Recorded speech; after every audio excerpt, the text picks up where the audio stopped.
परासिया विकास खंड में अभी तक 9 बच्चों की मौत हो गई है। जी, एक लास्ट डेथ कब हुई थी सर बच्चे की?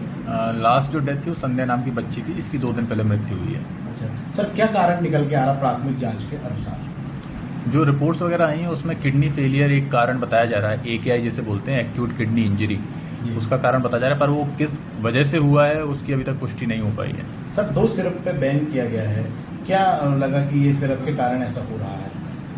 इसमें क्या हुआ है कि हमने जितने बच्चे हमारे डेथ हुए थे उनके आसपास के एरिया का जो पानी है उसकी जांच कराई, इवन कुछ सैंपल अभी CSIR नीरी भी गए हुए हैं। दिल्ली भोपाल से टीम आई थी जिन्होंने भी अपने चूहे और बाकी सब तरह के जो पैथोजेंस या जो हमारे वेक्टर्स हो सकते हैं उनके सैंपल कलेक्ट किए, उसमें भी सब नेगेटिव निकला। तो जब जिला लेवल पे मीटिंग की गई तो उसमें एक ये पॉसिबल पॉइंट निकल के आया कि हो सकता है कि जो 2 सिरप हैं इसमें किसी प्रकार का कोई कंटैमिनेशन हुआ हो। तो उस आधार पर बच्चों की जान को ध्यान में रखते हुए ये कार्रवाई की गई कि अभी कुछ दिनों के लिए इसको बैन कर दिया जाए, और उसके भी ड्रग इंस्पेक्टर्स की एक टीम आई हुई है, वो भी अपने सैंपल से इकट्ठा कर रही है। तो प्रोबेबली 1 हफ्ते में हमारे पास रिपोर्ट आ जाए तो फिर शायद पुष्टि हो पाए।